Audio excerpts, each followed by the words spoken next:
Dans cette vidéo, nous allons définir la convolution de deux mesures. Puis nous regarderons ce qui se passe lorsque ces mesures sont des mesures qui sont à densité par rapport à la mesure de Lebesgue, et nous définirons de cette manière la convolution de fonctions. Et puis nous regarderons également ce qui se passe lorsque les mesures sont à densité mais par rapport à la mesure de comptage. Et dans ce cas, nous définirons la notion de convolution pour des suites.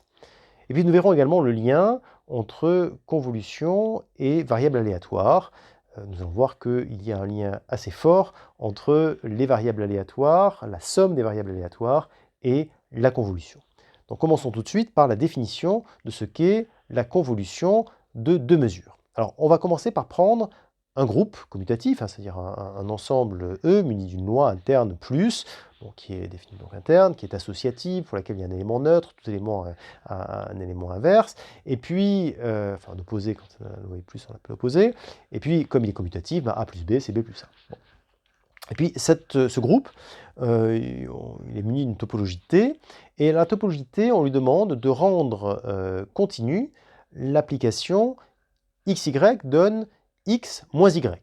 Et compte tenu de la structure de groupe, ça veut dire, c'est exactement la même chose que de dire que X plus Y est continu, et X donne moins X est continu. Voilà.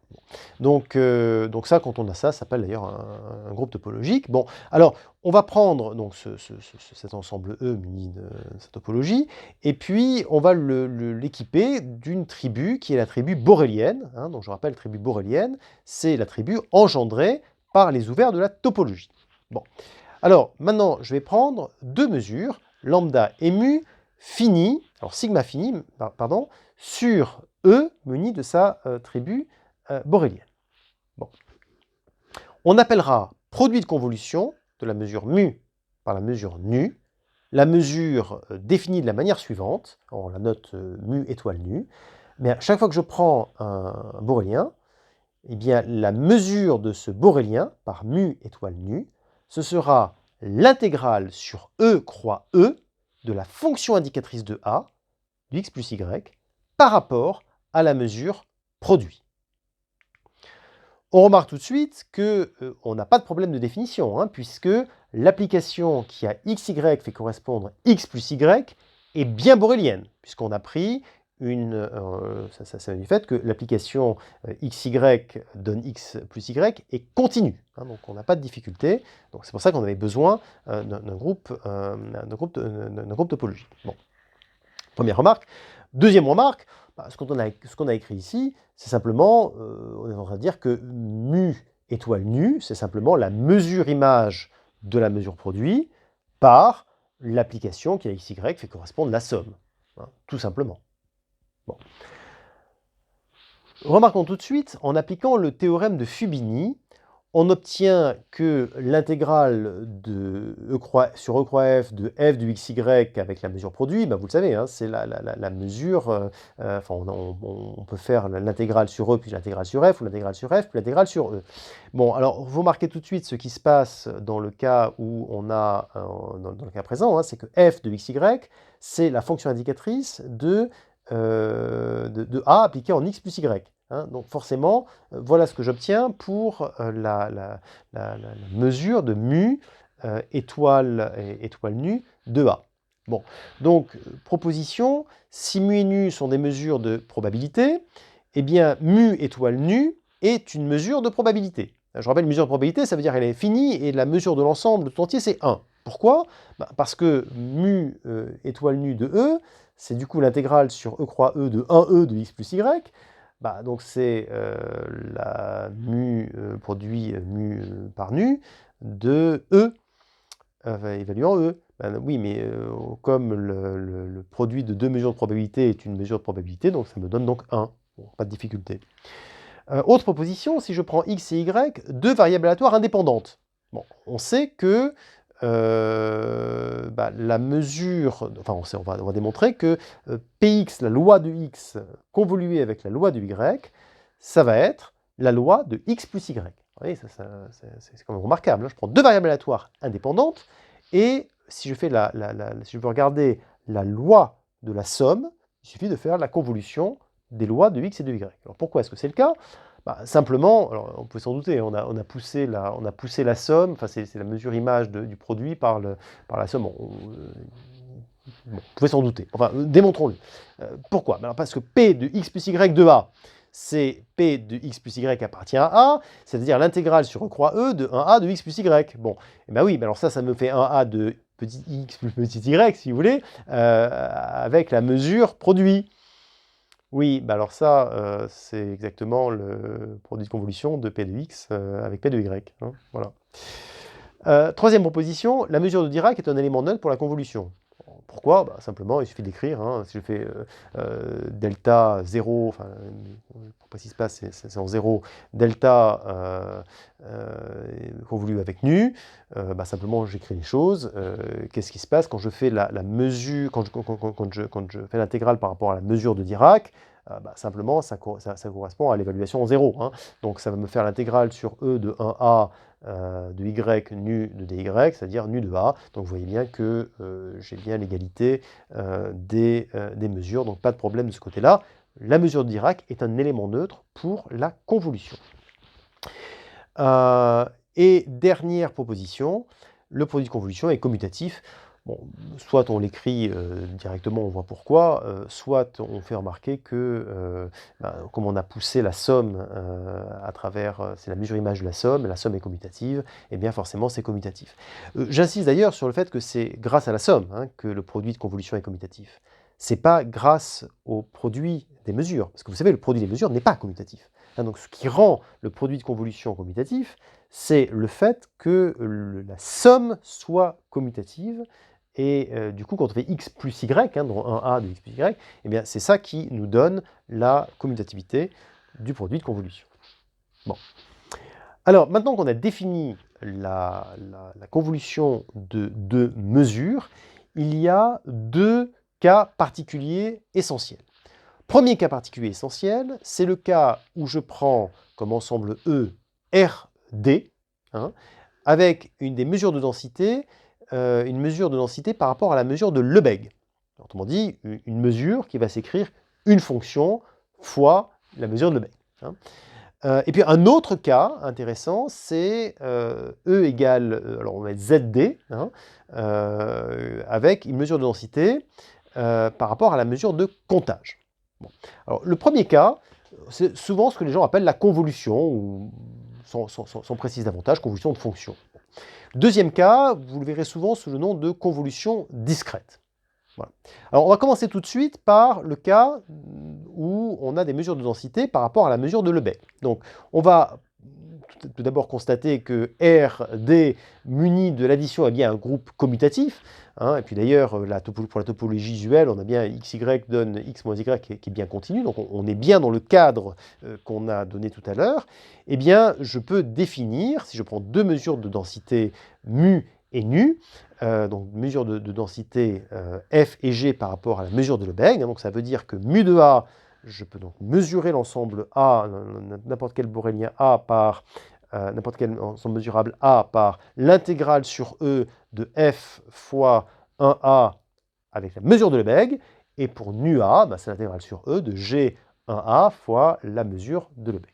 Donc f et g sont les densités. Je rappelle que c'est ce qui pondère d'une certaine manière ma mesure de Lebesgue. Alors, la question qu'on peut se poser, c'est est-ce que mu convolé avec nu est une mesure de densité par rapport à la mesure de Lebesgue lambda? Eh bien la réponse va être oui. Alors prenons un ensemble A mesurable et je vais regarder la convolée de mu avec nu. Donc je vais mesurer avec cette mesure, je vais mesurer l'ensemble A. Alors comment je fais?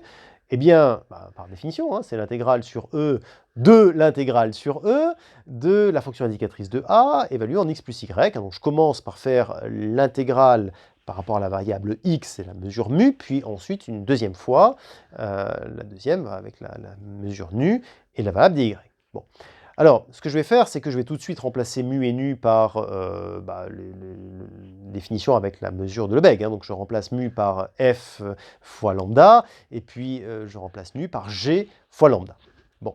Et puis je vais faire un changement de variable. Donc le changement de variable, je pose t égale x plus y. Je refais pour qu'on voit bien. Vous voyez, j'ai 1a de x plus y f de x, et je vais poser t égale x plus y. Bon. Donc, voilà ce qu'on va obtenir. Je rappelle que E, c'est RD. Hein, donc, quand je fais ce changement de variable sur E, bah, l'image de RD par ce changement de variable, c'est RD. Et puis, quand je fais le changement de variable, il y a un jacobien qui apparaît. Mais enfin, le jacobien de cette matrice, c'est 1. Donc, pas de difficulté particulière. Bon. Ce qui va se passer, c'est que, vous voyez, là j'ai mis t, mais je vais tout de suite remplacer par x, hein, parce que peu importe, c'est une variable muette, donc ça n'a pas d'importance. Et puis, la chose suivante que je vais faire, vous voyez, je commence par intégrer par rapport à x, et puis ensuite j'intègre par rapport à y. Bon. Eh bien, je vais faire entrer le y dans la première intégrale que je fais, hein, donc celle qui est au centre, et puis, par Fubini, je vais permuter mon x et mon y, et du coup, je vais pouvoir sortir d'ailleurs le 1a de x, hein, puisque il ne dépend pas de y, donc j'ai une constante par rapport à y. Donc voilà ce que j'obtiens, j'ai l'intégrale sur e de 1a de x, fois cette intégrale sur e de f de x moins y g de y lambda dy, et puis tout ça, donc je vais l'intégrer ensuite par rapport à lambda x. Bon. Eh bien, je vous propose de définir une fonction h, hein, qui va être l'intégrale sur e de f de x moins y fois g de y, lambda dy. Vous voyez, donc autrement dit, cette intégrale qui est au milieu, là, je vais appeler ça h de x, hein, puisque bon, y est une variable muette, mais ça dépend de x, donc j'appelle ça h de x. Bon. Eh bien, du coup, qu'est-ce que j'ai? J'ai l'intégrale sur e de 1a de x h de x, ce qui est connu pour être quoi? Pour être finalement une mesure à densité h. Hein. Donc ce que je suis en train de dire, c'est que la convolée de mu par nu, c'est bien une mesure de densité, et la densité, c'est h, hein, par rapport à la mesure de Lebesgue. Bon. Alors quand on fait ça, eh bien, on a envie du coup de donner une définition de la convolution de deux fonctions, simplement en disant c'est la fonction h. Hein. Convoluer f et g, ce sera créer cette fonction h, enfin ce sera de donner comme définition cette fonction h. Donc définition, je prends deux fonctions mesurables de Rd dans Rd, et lorsque l'intégrale de f de x, enfin valeur absolue de f de x moins y, g de y est finie, eh bien on va définir le produit de convolution de la fonction f par la fonction g, simplement par la fonction qui est l'intégrale sur Rd de f de x moins y, g de y, avec la mesure de Lebesgue. Une remarque est que jusqu'à présent, j'avais des mesures de densité, enfin j'avais des densités, hein, donc des fonctions qui étaient positives, et là je le définis pour des fonctions qui peuvent être positives ou pas, hein, ou changer de signe, peut être négatif, peu importe. Alors, déjà parce que c'est une définition, donc je peux définir, j'ai pas de problème hein, pour définir ça, et puis je peux dire de toute façon que dans le cas des fonctions positives, eh bien ça me donne, ça correspond à la convolution pour les densités. Une deuxième manière d'aborder le sujet, c'est finalement de parler de mesures signées, c'est quelque chose qui existe, il y a une théorie des mesures signées, bon, qui n'est pas très compliquée, mais enfin, qu'on ne vous a pas exposé, qui consiste à permettre à des mesures d'avoir des valeurs négatives, bon, ce qui pour le coup, présente un intérêt à cet endroit. Bon, mais on n'a pas besoin de faire ça hein, pour définir la convolution de deux fonctions. Là, ce qu'on fait simplement, c'est qu'on donne comme définition cette définition, et à partir de là, donc, on a défini la convolution de deux fonctions. Et donc, si f et g sont positives, eh bien, et si mu et nu sont des mesures de densité de f et g par rapport à la mesure de Lebesgue, alors, eh bien, mu étoile nu, c'est la mesure de densité f étoile g par rapport à la mesure de Lebesgue. Je voudrais vous faire remarquer quelques propriétés qui apparaissent tout de suite. Hein, c'est que f étoile g égale g étoile f. Bon.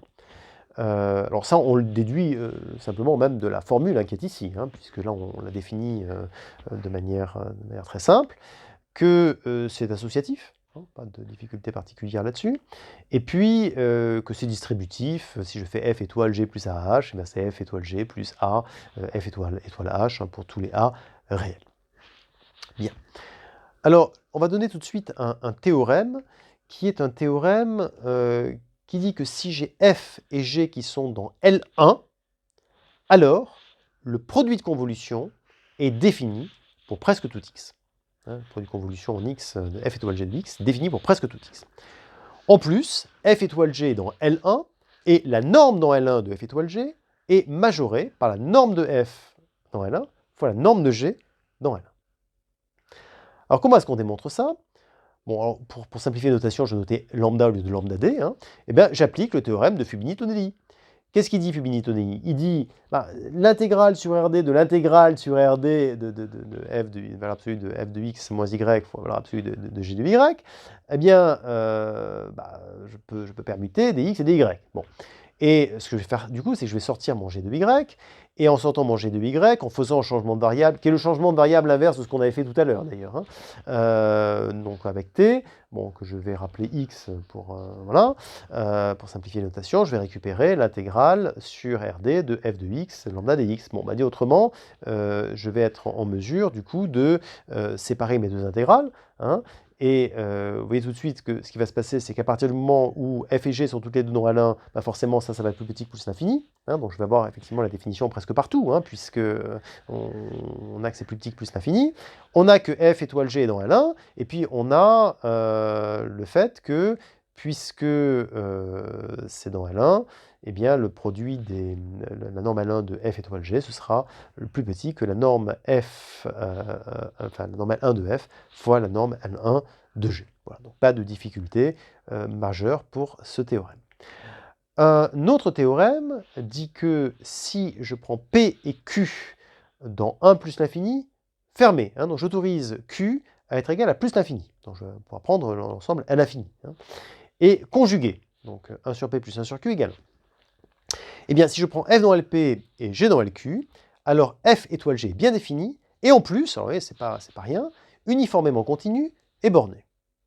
Alors, comment est-ce qu'on fait la démonstration? Essentiellement, on va utiliser le théorème de Holder, enfin l'inégalité de Holder, qui me dit que l'application qui a y fait correspondre f de x moins y, quand je la multiplie par g, la norme L1 va être majorée par la norme LP de la première fonction fois la norme LQ de la deuxième, de g.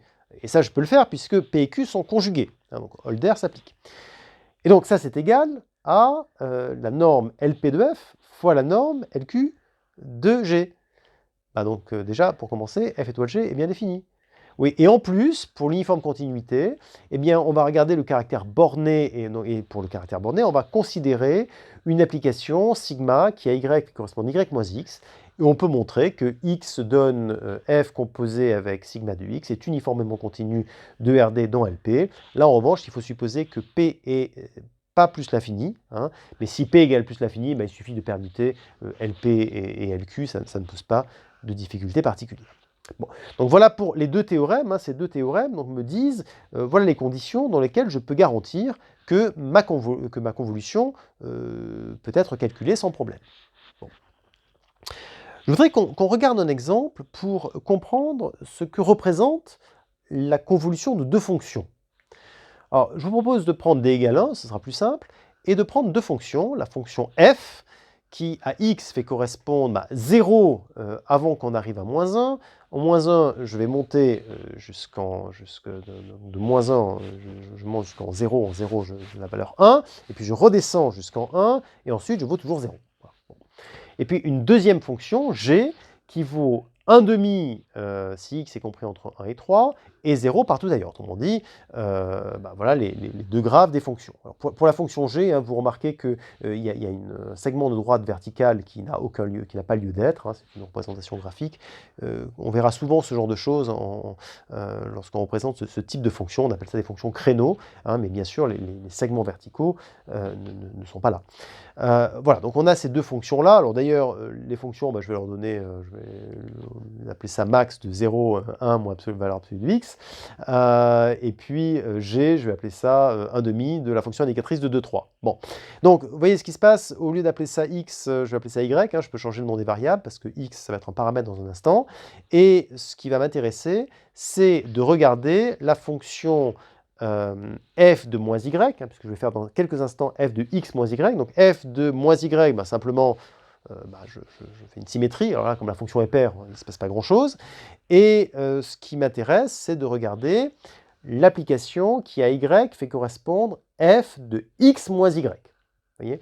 Donc là, je l'ai représenté sur le graphe pour x égale moins 1. voyez, donc là, pour x égale moins 1, vous avez la fonction en vert, hein, donc qui est f de moins 1 moins y, et puis vous avez la fonction bleue g qui, elle, ne bougera pas. Et en jaune, j'ai fait le produit des deux, hein, donc f de x moins y fois g de y. Bon, alors évidemment, comme le support des deux fonctions est disjoint, le produit est forcément nul, hein. Mais ce qui va se passer, c'est que je vais faire bouger x, hein, donc je vais faire avancer x. Alors regardez, là j'ai x qui est égal à moins 1, et je vais faire bouger x. Donc quand je fais bouger x, ben, ça bouge ma fonction f de x moins y. Et vous voyez, là le support n'est plus disjoint, et ma fonction jaune, hein, ma fonction f de x moins y, g de y, du coup, n'était plus nulle. Donc j'ai calculé l'intégrale. Et quand je calcule l'intégrale, dans le graphe du dessous, eh bien, je présente la valeur de l'intégrale. Autrement dit, sur le graphe qui est en dessous, je vous présente la convolution de f par g. Voilà. Alors, si vous avez besoin, n'hésitez pas à faire une pause, à rembobiner un tout petit peu et à regarder à nouveau cette animation. Je vais vous refaire un autre exemple. Au lieu de prendre comme fonction f la fonction qui donc fait un pic, là, un triangle là, en 1 avec une base de 2, hein, puisqu'on va de moins 1 à 1, je vais resserrer la base. Je vais aller de moins 1,5 à 1,5, et le pic, il va aller un petit peu plus haut. D'ailleurs, donc ça veut dire que l'aire de l'intégrale de cette fonction, hein, du coup, est constante. Je vais même calculer la valeur de cette intégrale. Et je vais refaire la même chose, je vais regarder la convolution de f par g, donc pareil, hein, donc je calcule. Donc je fais varier x, hein, donc pour chaque valeur de x, ben, j'ai une fonction f de x moins y qui est différente, je fais le produit. Donc là, pour l'instant, le produit était nul. Là, le produit n'est plus nul. Je suis en train, du coup, de calculer l'intégrale en rouge, et puis je représente sur le graphe du dessous la valeur de cette intégrale. Et donc, vous voyez ce qui se passe, hein, c'est une nouvelle fonction convoluée, et le fait d'avoir resserré un tout petit peu fait que la fonction en rouge, entre guillemets, s'approche de la fonction en bleu. Hein, je pense que si on continue encore à retrécir un tout petit peu, on va s'approcher de plus en plus. Bon, des théorèmes de convergence là, qui vont apparaître dans peu de temps. Ça, c'est la première remarque. La deuxième remarque, c'est vous constatez la régularité de la convolution. Hein. C'est-à-dire que manifestement, quand on convolue, on avait une fonction qui était discontinue, hein, la fonction qui est en bleu, hein, G1,5 de fonction indicatrice de 2,3, une fonction indicatrice, c'est discontinu. Hein, bon. Donc on avait une fonction qui était discontinue. Bon, la fonction f, elle était continue, bon, enfin bon, c'était pas... voilà. Et là, on a une fonction convoluée qui est même plus régulière que les deux de départ. Hein. Bon, alors ce qui va se passer, c'est qu'on aura au moins la régularité de la plus régulière des deux. Hein. Ça, c'est la bonne nouvelle. Ce qu'on va dire, c'est que si on a une fonction f qui est C1 à support compact, et si on a g qui est L1, alors la convolution de f par g sera bien définie, et elle sera de classe C1. Et en plus, pour calculer la dérivée, c'est très simple. La dérivée du produit de convolution, c'est la dérivée de celle qui est dérivable avec le produit de convolution avec l'autre. Alors comment est-ce que ça se démontre? On va traiter le cas d égale 1, hein, le cas d supérieur ou égal à 2 se traite de manière analogue. Comment est-ce qu'on fait?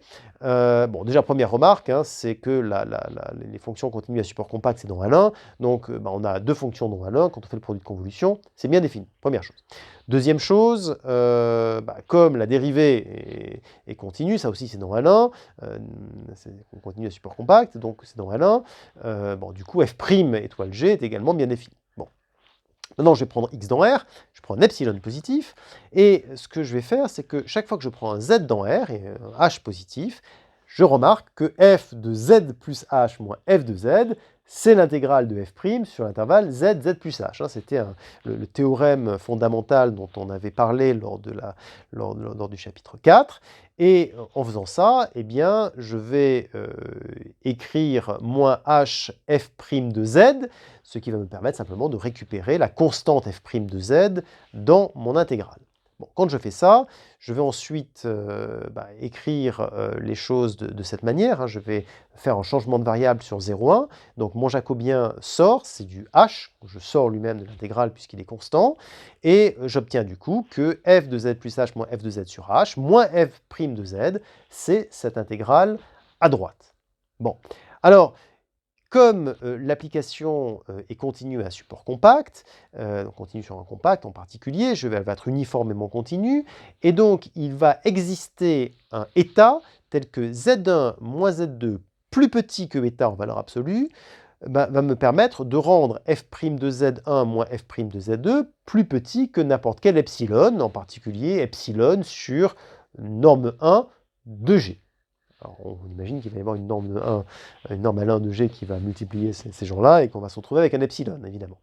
Bon, alors, je prends du coup H plus petit que bêta, et avec un H plus petit que bêta, eh bien, du coup, ce qui est dans l'intégrale là à droite, va être plus petit qu'epsilon sur norme L1 de G. Bon, donc voilà ce qu'on a. Hein. Donc maintenant, si je multiplie tout le monde par G de Y et que j'intègre, eh ben, tout ça, ça va être plus petit que epsilon sur norme L1 de G fois norme L1 de G. Hein. On ne s'était pas trompé. Donc tout ça, c'est plus petit qu'epsilon. Bon. Donc ce qu'on est en train de dire, c'est que chaque fois que je prends un X dans R, et chaque fois que je prends un epsilon positif, il existe un état tel que, chaque fois que je prends un H dans l'intervalle 0 état, eh bien cette quantité est plus petite que état. Oui, sauf que cette quantité, ça n'est rien d'autre que f étoile g de x plus h moins f étoile g de x divisé par h moins f' étoile g de x. Ce qui démontre le théorème. Un corollaire immédiat, c'est que en itérant ce dispositif-là, si j'ai l'une des fonctions qui est CK, donc de classe CK support compact, y compris d'ailleurs pour k égale plus l'infini, hein, donc si on est C infini à support compact, eh bien la convolution le sera également. Mais donc ça c'est tout à fait remarquable, parce que ce qu'on est en train de dire, c'est que la convolution hérite de la meilleure des régularités des fonctions f et g, et parfois même, il y en a un peu plus que prévu. Hein, c'était le cas il y a quelques instants. Et donc la convolution, c'est vraiment une opération qui va régulariser.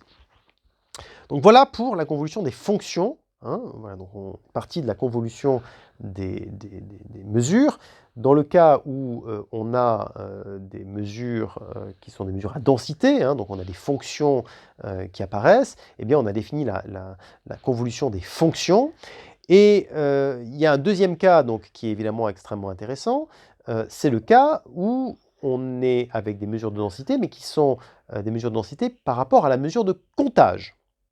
Hein, et donc on prend E égale Z, D, et on va prendre donc ce type de mesure. Alors, ça veut dire quoi? Alors déjà, première remarque, hein, j'ai bien un groupe commutatif, je vais équiper mon ensemble Z puissance D par la topologie discrète. Il faudrait, ce serait quand même une nouvelle incroyable qu'il y ait des applications qui ne soient pas continues avec la topologie discrète, hein, puisque la topologie discrète, tout le monde est en ouvert, hein, donc ce sera difficile que l'image réciproque d'un ouvert ne soit pas ouvert.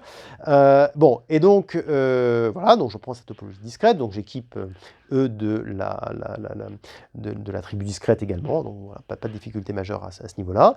Je prends mu et nu, deux mesures de densité U et V, hein, par rapport à la mesure de comptage. Donc ça veut dire quoi? Ça veut dire que mu de A va s'exprimer comme l'intégrale de U1A avec cette densité, et nu de A, c'est l'intégrale sur E, nu 1A par rapport à cette densité. Hein, voilà, donc c'est ça qu'on a.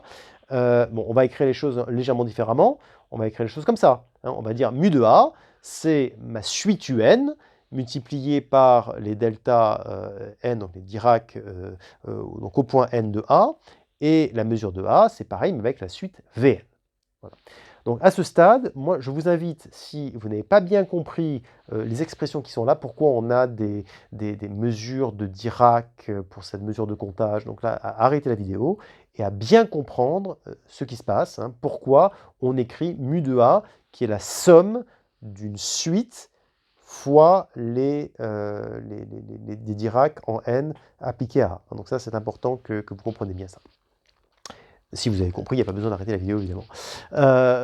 Et donc, la question qui va se poser, c'est est-ce que mu étoile nu, à la convolution de ces deux mesures, est-ce que ça, c'est une mesure de densité par rapport à la mesure de comptage? Dit autrement, est-ce que je peux trouver une suite W telle que, eh bien, mu étoile nu soit la somme de W fois les delta n. Bon.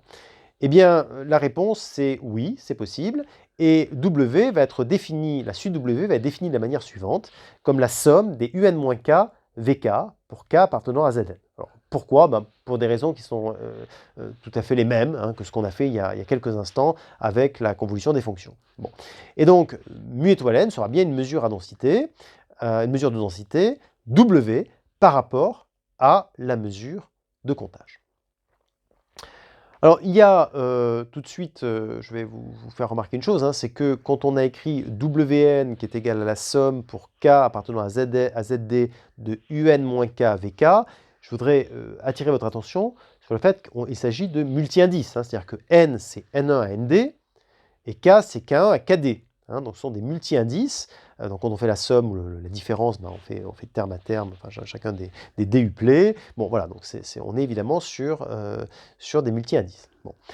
Pour qu'on comprenne bien, si D est égal à 2, donc le énième terme de la suite U étoile V, c'est la somme pour K1 appartenant à Z de la somme pour K2 appartenant à Z de U N1 moins K1, N2 moins K2, hein, donc il y a deux indices là, pour cette suite dans Z2, de multiplier par V de K1, K2.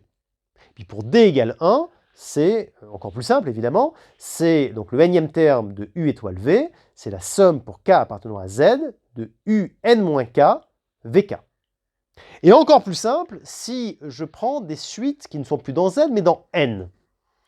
Bah, en fait, ces suites de N, c'est des suites de Z qui s'ignorent. Hein. Il suffit de mettre des zéros pour tous les indices qui sont négatifs. Bon. Donc si je fais ça, bah, qu'est-ce que c'est que U étoile V, le nème terme de U étoile V? Bon, bah, on reprend la formule qu'on vient d'écrire. Hein. C'est donc la somme pour K appartenant à Z de UN-K VK. Oui, sauf que dès que K est négatif, VK va être égal à 0. Hein. Donc je peux simplement prendre des K dans N. Et puis, pareil, lorsque n-k est négatif, un-k sera également égal à 0. Donc ça veut dire qu'en fait, bah, ce n'est pas la peine d'aller au-delà de n. Hein. K va simplement varier entre 0 et n. Donc si je prends des suites à valeur, des suites numériques, j'ai presque envie de dire standards, hein, les suites indexées par n, eh bien, le produit de convolution par la suite V, ce sera la somme pour K variant de 0 jusqu'à N de UN-K VK. Alors, revenons à ce que nous étions en train de dire et définissons le produit de convolution de suite de la manière suivante. Hein, donc, voilà le produit de convolution de suite. Alors, remarquez que là, comme tout à l'heure, hein, donc on se permet également de définir le produit de convolution de suites qui ne sont pas nécessairement des suites à valeur positive. Alors, si U et V sont en revanche à terme positif, eh bien, ce qu'on va dire, c'est que mu et nu sont des mesures de densité U et V par rapport à la mesure de comptage. Alors, le produit de convolution de mu par nu sera une mesure de densité U étoile V, hein, convolution de U par V, par rapport à la mesure de comptage. Également, je voudrais vous faire remarquer que si U et V sont absolument convergentes, alors le produit de convolution est parfaitement défini. Hein, pas de problème de ce côté-là. Je vais vous donner un exemple. Alors, faisons un exemple tout de suite. Je vais prendre deux suites, deux suites positives. Hein, donc, elles sont des suites qui correspondent à des mesures. Donc, c'est des suites qui vont donner du coup des mesures à densité par rapport à la mesure de comptage. UN, ça va être alpha puissance n sur factoriel n exponentielle moins alpha. Et Vn, ça va être bêta puissance n sur factoriel n exponentielle moins bêta, où alpha et bêta sont des réels strictement positif. On a déjà vu ça quelque part d'ailleurs, hein, dans le chapitre précédent, je crois. Oui, ça ressemble pas mal à quelque chose qu'on connaît, ça. Bon. Alors, regardons la convolution de ces deux suites. Bon, bah, j'ai écrit Wn, ça va être donc la somme pour k variant de 0 jusqu'à n de un-k vk. Bon, bah alors allons-y. Donc je remplace un par sa valeur, enfin un-k par sa valeur, vk par sa valeur. Donc bah, je fais les opérations qui consistent à sortir un sur factoriel n et multiplier par factoriel n. Hein, comme ça, je fais apparaître un coefficient nk. Et puis, en manipulant, donc je fais sortir l'exponentielle de moins alpha plus bêta, hein, puisque c'est indépendant de k, donc je peux le faire. Et puis, du coup, ben, voilà ce que j'obtiens. Alors, quand on a la somme pour k variant de 0 jusqu'à n du coefficient nk, le CNK hein, si vous préférez, alpha n-k, bêta k, on connaît le résultat, hein, c'est a plus alpha plus bêta puissance n. Bon, donc ça nous donne alpha plus bêta puissance n sur factoriel n exponentielle moins alpha plus bêta. Ah, tiens, c'est intéressant. Voilà, donc ça c'est le produit de convolution de la suite un par la suite vn. Bon, alors on vient de démontrer quoi? On vient de montrer que la somme de deux variables aléatoires indépendantes suivant des lois de Poisson de paramètres alpha et bêta est une loi de Poisson de paramètres alpha plus bêta. Ah oui, pourquoi est-ce qu'on a démontré ça? Parce que je vous rappelle que si x et y sont des variables aléatoires indépendantes suivant respectivement les lois de Poisson de paramètres alpha et bêta, eh bien leur loi, c'est pour ça que ça doit rappeler quelque chose, hein, regardez dans le chapitre précédent, les lois c'est quoi? C'est la somme des UN, hein, pour le UN qui est indiqué ici, et de Vn avec les delta n. Hein, c'est exactement ça. Hein, voilà les lois. Bon, la loi de la somme, c'est le produit de convolution, et il se trouve que le produit de convolution des lois, on vient de voir, c'est, ça me donne encore une loi de Poisson. Ce qu'on vient de démontrer, c'est que la loi, si je prends deux variables aléatoires indépendantes suivant respectivement deux lois de Poisson, simplement on obtient encore une loi de Poisson, et on ajoute simplement les paramètres. Voilà. Donc maintenant, on va prendre un exemple en dimension 2. Donc, typiquement, considérons une image. Alors, il est d'usage de représenter une image par trois matrices, hein, une pour le rouge, l'autre pour le vert et la troisième pour le bleu. Alors, la raison de ça, d'ailleurs, ce n'est pas une raison ni mathématique ni physique, c'est une raison biologique. Il se trouve que les êtres humains sont trichromes, hein, essentiellement, bon, on a 4 cônes, mais 3 essentiels pour regarder qui vont réagir au rouge, vert et bleu. Et donc, en représentant les images avec des degrés de couleur des intensités dans chacune de ces couleurs, eh bien, ça permet de bien représenter les images. Voilà. Ce qui d'ailleurs est encore une fois propre à l'espèce humaine. Si vous prenez les canards, ils sont quadrichromes, donc il faudrait prendre une quatrième matrice. Hein, donc si votre marché c'est les images pour les canards, eh bien il faudrait changer la manière dont on code les images. Après je vous laisse voir votre cours de marketing stratégique si le marché était étroit ou large pour les images pour les canards. Donc revenons à notre question d'image. Hein, donc on a donc ces trois matrices. Une pour le rouge, une pour le vert et une pour le bleu. Donc on va représenter ça par trois suites, Rn, Gn et Bn, dans Z2. Alors comme tout à l'heure, hein, on ne va pas représenter, l'image étant a priori bornée, il y aura des zéros partout où il n'y a pas d'image d'une certaine manière. Hein. Donc quand on écrit ça, que ce soit du point de vue informatique, on ne va pas stocker évidemment une affinité de zéro, et puis du point de vue donc, pratique, bien sûr, ça va être une image avec un certain nombre de pixels. Bon, donc voilà, donc on a ces trois fonctions, et on va considérer une quatrième fonction, f, qu'on va appeler un filtre, et ce filtre va nous permettre de faire la convolution entre f et r, f et g, et f et b. Vous voyez? Alors, ça va faire, on va donc appliquer la convolution des suites, mais d'ailleurs, c'est des choses que l'on trouve dans beaucoup de logiciels de traitement d'image. Hein. Donc là, je vous propose qu'on regarde ensemble typiquement. Bien, donc je viens de lancer un logiciel de traitement d'image, un GIMP, là en l'occurrence, mais ça aurait pu être un autre logiciel. J'ai chargé une image, là en l'occurrence le logo de Centrale Supélec, et je vais aller appliquer un filtre avec une matrice de convolution. Alors, avant de faire ça, on va faire un zoom, hein, donc CTRL+, pour regarder, voilà, on regarde le bord de l'image. Eh bien, regardez ce que je vais faire. Donc, je vais aller dans les filtres, je vais dans générique, je vais aller dans matrice de convolution, et là, je vais rentrer une matrice de convolution. Alors, je ne vais pas le donner tout de suite, pas faire un preview immédiatement, pour ne pas casser les effets. Hein, voilà. Donc, je vais rentrer la matrice suivante. 1, 2, 1. Donc là, c'est matrice 5, 5, mais je vais utiliser juste une matrice 3, 3 à l'intérieur. Ici, je vais mettre 2, 4, 2. Et là, je vais mettre 1, 2, 1. Bon, alors on divise parce qu'il y a une petite normalisation. Voilà ce que l'on obtient. Alors, regardez ce qui se passe lorsque j'applique ma matrice de convolution. Voilà, vous voyez, le bord est un petit peu flouté, hein, on appelle ça un blur. Et donc, voilà ce que j'ai fait simplement en appliquant cette matrice de convolution. Vous voyez, donc, ce qui est d'ailleurs assez cohérent avec ce qu'on a vu, ce qui se passait tout à l'heure avec des fonctions. Hein, on n'est pas tellement surpris. Alors, je vais faire undo. hein, pour reprendre mon image initiale. Et au lieu d'appliquer cette matrice-là, je vais en appliquer une autre.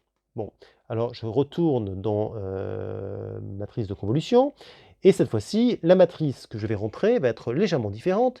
Je vais rentrer une matrice qui est la suivante. Alors, ici, je vais bien mettre 0, ensuite, je vais mettre moins 1. Ici, je vais mettre moins 1, 4, moins 1, 0, moins 1, et je vais appliquer ça, et vous allez voir ce qu'on obtient. On obtient essentiellement les contours de l'image que l'on avait. Vous voyez, donc c'est une autre matrice de convolution qui a été appliquée et qui me permet d'avoir d'autres effets. D'ailleurs, si vous êtes adepte des logiciels de traitement d'image, quand vous regardez dans les filtres, ben vous avez tout un tas de filtres qui sont déjà prédéfinis. La plupart d'entre eux fonctionnent avec des convolutions. Simplement, les différentes matrices de convolution sont déjà entrées dans le logiciel. Voilà. Je voudrais terminer par une remarque concernant l'élément neutre. On a vu que la mesure de Dirac est l'élément neutre pour la convolution des mesures. Donc pour les suites, ben, il n'y aura pas de problème, hein, puisque la mesure de Dirac est une mesure à densité par rapport à la mesure de comptage. Donc une suite qui correspond à Dirac, eh bien, ça va simplement être la suite qui vaut 0 partout, sauf en 0, elle vaut 1. Donc ça va être l'élément neutre pour la convolution des suites. En revanche, pour la convolution des fonctions, eh bien, nous n'aurons pas d'élément neutre, hein, il n'y aura pas de fonction f pour laquelle f étoile g soit égal à g. Dans la vidéo suivante, il y aura un moyen, non pas d'avoir un élément neutre, hein, puisqu'il n'y en a pas, mais d'avoir un substitut. On va voir comment on fait ça dans la vidéo qui arrive juste derrière.